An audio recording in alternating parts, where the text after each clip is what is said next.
सत्संग पर विश्वास रखिए। चलिए साथ संगत जी शुरू करते हैं एक अनोखी यात्रा के द्वारा। साथ संगत जी, राजस्थान के रेतीले दोहरों के बीच बसा था एक छोटा सा गांव जिसका नाम आनंदपुर। यह गांव अपनी सादगी और आध्यात्मिकता के लिए जाना जाता था। गांव के बीचों बीच एक बड़ा सा पीपल का पेड़ था जिसके नीचे संत महेशदास जी हर संध्या सत्संग किया करते थे। उनके प्रवचनों में ऐसी शक्ति थी कि जो भी उन्हें सुनता वह अपने जीवन में नया प्रकाश पाता था। कहानी की शुरुआत साथ संगत जी, गांव के एक कोने में रघुनाथ नाम का एक किसान रहता था। उसकी हालत बहुत खराब थी। खेतों में सूखा पड़ गया था, घर में कर्जे बढ़ते जा रहे थे और परिवार में कलेश बढ़ने लगे थे। उसके चेहरे पर हर वक्त चिंता की लकीरें बनी रहती थी। रघुनाथ को सत्संग से कोई मतलब नहीं था। उसे लगता था कि ये सब फालतू की बातें हैं, बस लोगों को बहलाने का एक तरीका है। उसके दोस्त कन्हैया ने कई बार उसे सत्संग में जाने के लिए कहा, लेकिन वह हमेशा मना कर देता था। बोलता था, मुझे कोई सत्संग वत्संग नहीं सुनना। मेहनत करूँगा तो अनाज उगेगा, भजन करने से कुछ नहीं होगा।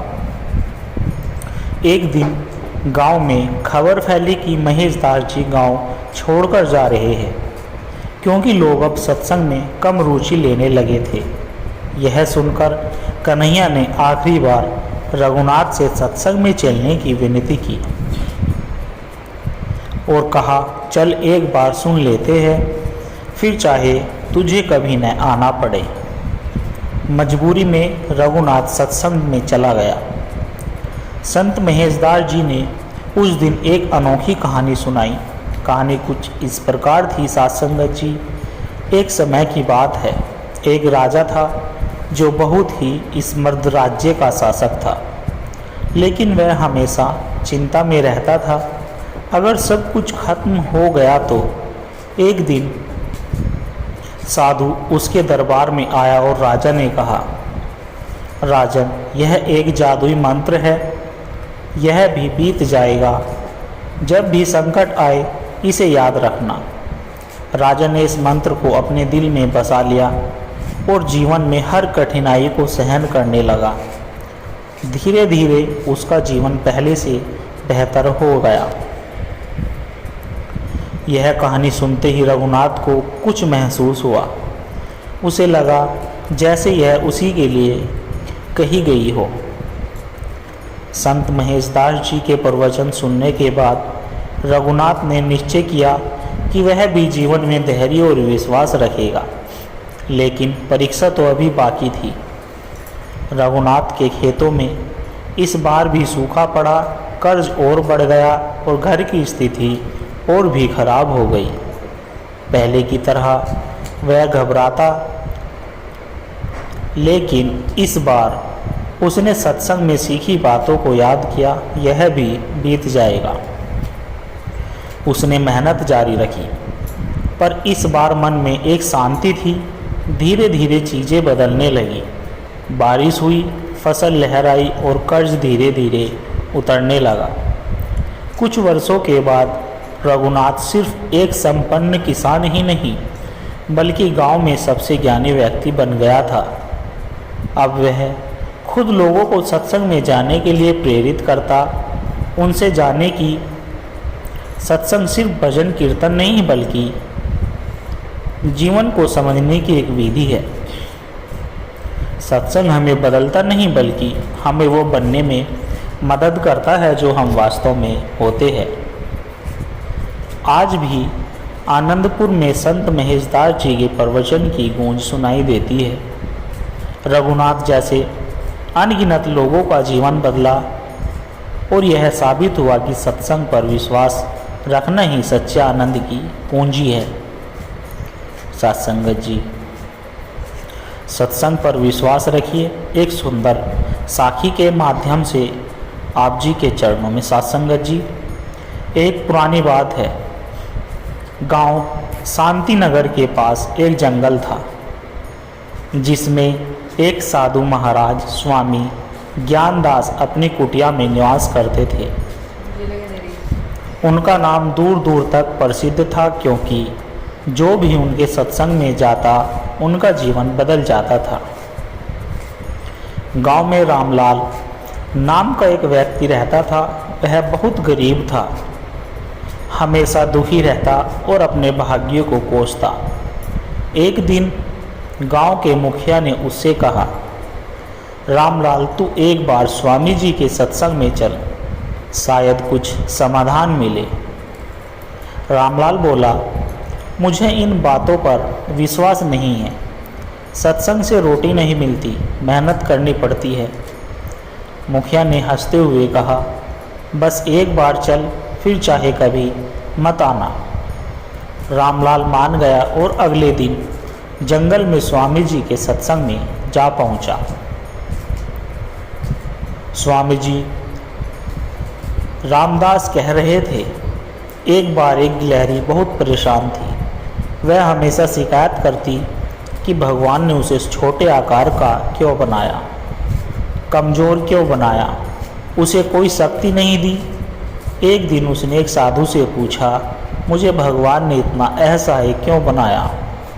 साधु बोले, प्रकृति ने तुम्हें जो दिया है उसी में अपनी शक्ति ढूंढो। गिलहरी ने ध्यान दिया कि उसकी नन्ही सी देह बहुत तेज़ी से दौड़ सकती है, वह छोटे छोटे बिल बना सकती है और सबसे ज़रूरी बात, वह लगातार प्रयास कर सकती है। उसकी शक्ति से उसने अपनी दुनिया बना ली। सत्संग सुनने के बाद रामलाल को महसूस हुआ कि वह भी हर दिन अपने दुर्भाग्य को कोसता रहता है, लेकिन कभी अपनी शक्ति पर ध्यान नहीं देता। उस दिन से उसने मेहनत करने की ठानी।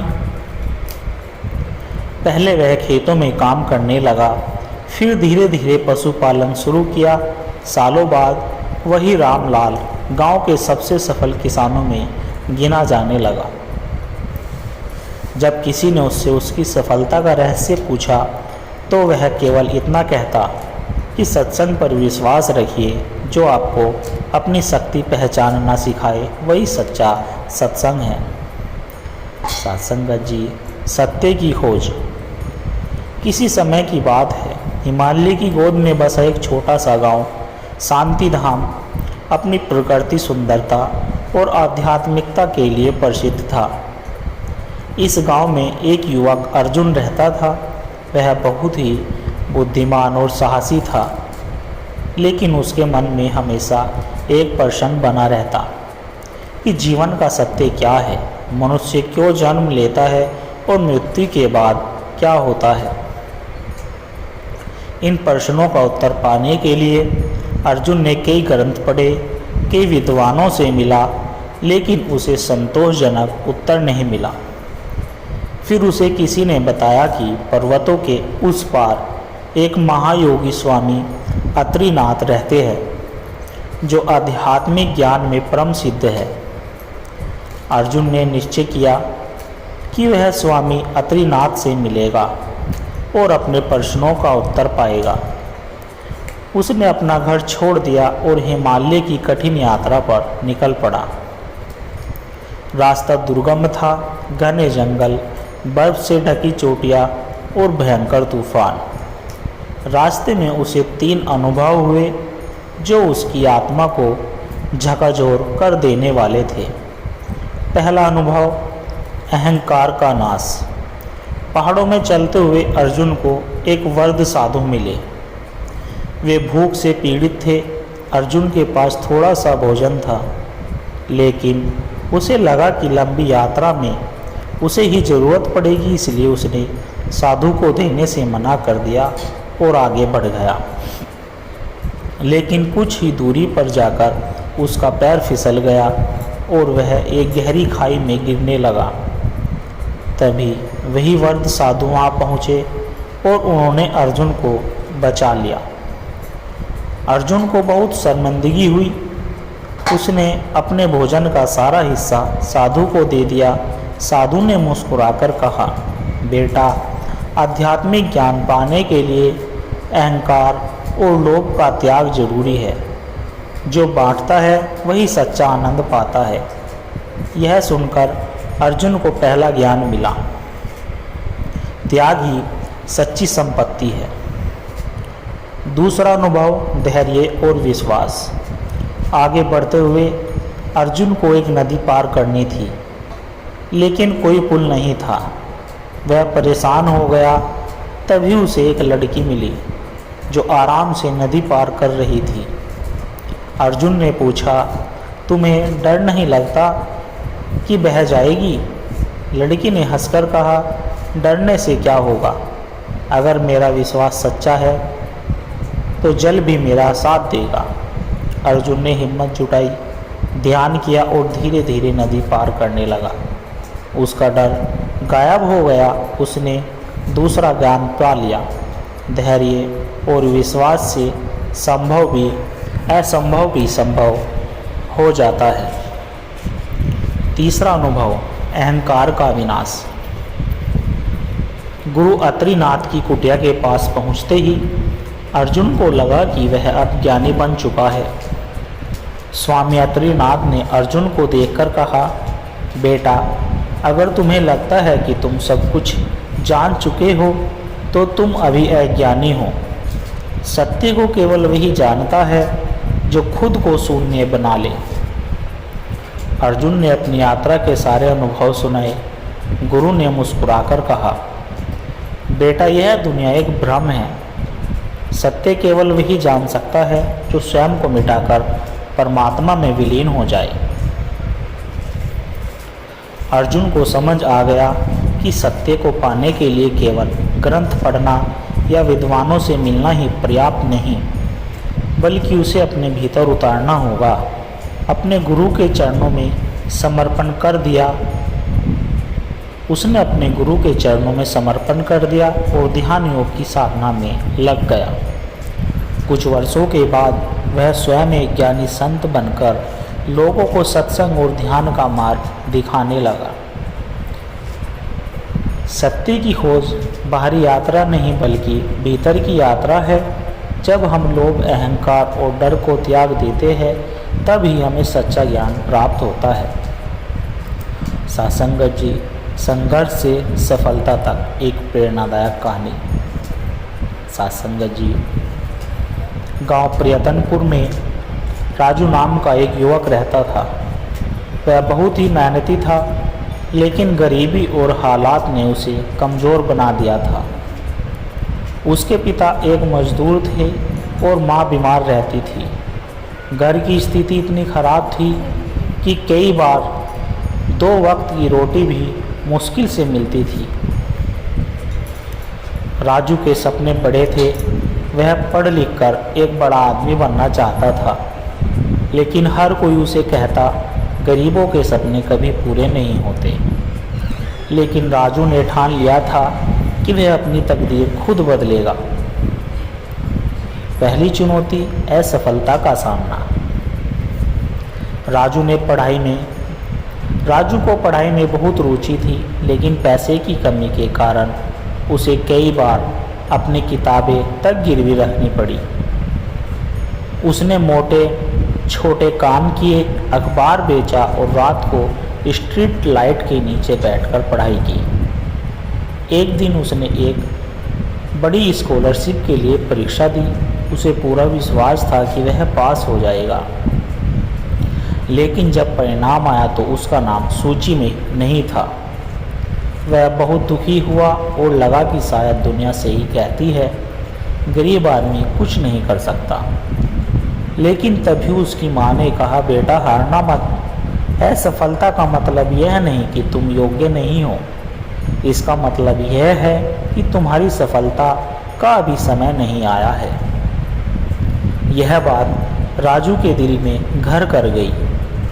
दूसरी चुनौती, मेहनत की परीक्षा। राजू ने 2 गुनी मेहनत कर दी। वह सुबह शाम काम करता और रात को पढ़ाई करता।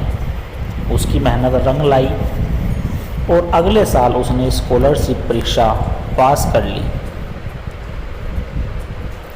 इसके बाद भी रास्ता आसान नहीं था। जब वह कॉलेज पहुंचा तो अमीर बच्चों ने उसे नीचा दिखाने की कोशिश की। उन्होंने मजाक उड़ाया कि वह गांव से आया है, फटे पुराने कपड़े पहनता है। राजू ने खुद से कहा, मैं उनकी तरह पैसे वाला नहीं, लेकिन मुझ में मेहनत करने की ताकत है। उसने सब कुछ नज़रअंदाज किया और अपनी पढ़ाई में लगा रहा। सालों की मेहनत के बाद राजू ने पढ़ाई पूरी की और एक बड़ी कंपनी में नौकरी पा ली। अब वह अपने माता पिता को एक अच्छा जीवन देने में सक्षम था, लेकिन उसने यहीं रुकने की बजाय आगे बढ़ने का फैसला किया। उसने अपनी खुद की कंपनी शुरू की और कुछ ही वर्षों में वह लाखों लोगों को रोजगार देने वाला एक सफल उद्योगपति बन गया। एक दिन वही लोग जो कभी उसका मजाक उड़ाते थे, उससे प्रेरणा लेने आए। सत्संग जी, इस कहानी से हमें यह सीख मिलती है कि यह सफलता सिर्फ एक पड़ाव है, मंजिल नहीं। जो मेहनत से नहीं डरता उसके लिए कोई भी सपना असंभव नहीं।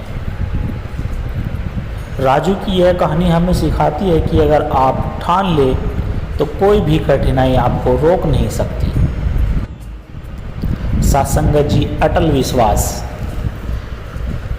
यह कहानी एक छोटे से गांव संगमपुर की है, जहां एक लड़का वीरेंद्र रहता था।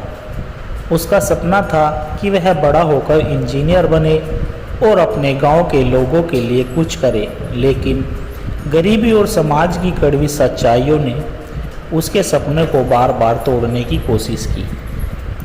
लेकिन वीरेंद्र ने हार नहीं मानी। उसकी कहानी हमें सिखाती है कि अगर हौसला मजबूत हो तो कोई भी परिस्थिति आपको रोक नहीं सकती। सत्संगत जी, वीरेंद्र के पिता एक मामूली किसान थे। हर साल मौसम की मार और कर्ज की चिंता ने उनके परिवार को परेशान कर रखा था। कई बार खाने के भी लाले पड़ जाते थे।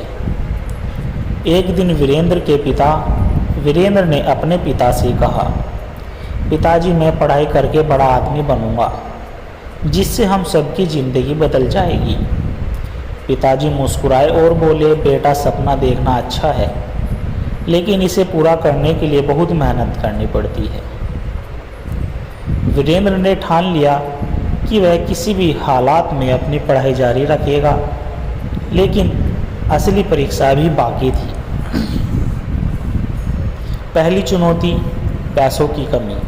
वीरेंद्र पढ़ाई में बहुत होशियार था, लेकिन स्कूल की फीस भरना उसके परिवार के लिए मुश्किल हो गया था।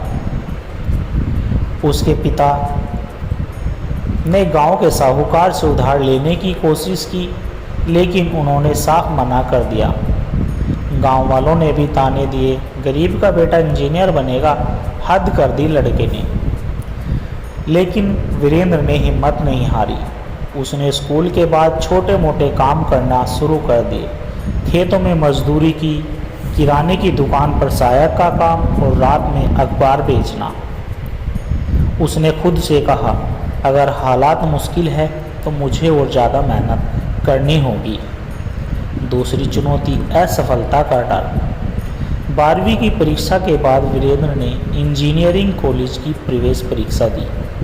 उसने दिन रात मेहनत की और उसे पूरा भरोसा था कि वह पास हो जाएगा, लेकिन जब परिणाम आया तो उसका नंबर नहीं था। वह पूरी तरह टूट चुका था। उसे लगा कि शायद गांव वाले सही कह रहे थे। वह निराश होकर अपने पिताजी के पास गया और कहा, पिताजी, शायद मैं गलत था, मैं यह नहीं कर सकता। पिता ने प्यार से उसके कंधे पर हाथ रखा और कहा, बेटा, जब कोई किसान बीज बोता है तो वह पहले ही दिन फल नहीं देता। मेहनत का फल धीरे धीरे मिलता है। अगर तू आज हार मान लेगा तो तेरा सपना अधूरा रह जाएगा। पिताजी की बातों ने वीरेंद्र की आंखें खोल दी। उसने फिर से तैयारी शुरू की और इस बार पहले से भी ज़्यादा मेहनत की। तीसरी चुनौती, समाज की कड़वी बातें। जब वीरेंद्र फिर से परीक्षा की तैयारी कर रहा था तो गांव के लोग उसका मजाक उड़ाते थे। फिर से कोशिश कर रहा है, पिछली बार तो फेल हो गया था। लेकिन इस बार वीरेंद्र को कोई फर्क नहीं पड़ा। उसने खुद से कहा, लोग कुछ भी कहे, लेकिन मैं अपनी मेहनत से पीछे नहीं हटूंगा। वह हर दिन 16 से 18 घंटे पढ़ाई करता, बिना किसी बहाने के। कड़ी मेहनत और लगन के बाद वीरेंद्र ने आखिरकार इंजीनियरिंग की प्रवेश परीक्षा पास कर ली। जब परिणाम आया तो वह पूरे ज़िले में पहले स्थान पर था। गांव वालों की आंखें फटी रह गई। जो लोग कभी उसका मजाक उड़ाते थे वही अब उसकी तारीफ करने लगे। कुछ सालों बाद वीरेंद्र ने अपनी पढ़ाई पूरी की और एक बड़ी कंपनी में नौकरी पा ली। लेकिन उसने गांव को नहीं छोड़ा। उसने अपने पैसों से गांव में एक स्कूल और एक छोटा अस्पताल बनवाया ताकि कोई और बच्चा पैसे की कमी के कारण अपनी पढ़ाई न छोड़ दे। साथ संगत जी, सपनों को पूरा करने के लिए केवल इच्छा शक्ति नहीं बल्कि अटूट मेहनत और धैर्य की भी ज़रूरत होती है। असफलता हमें तोड़ने के लिए नहीं बल्कि हमें और मजबूत बनाने के लिए आती है।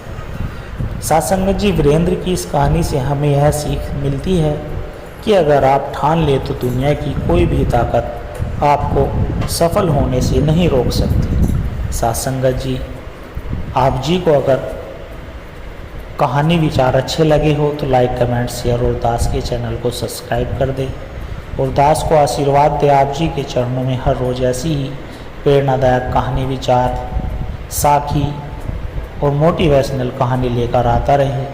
साथ संगत जी, प्यार से कहना, धन निरंकार जी।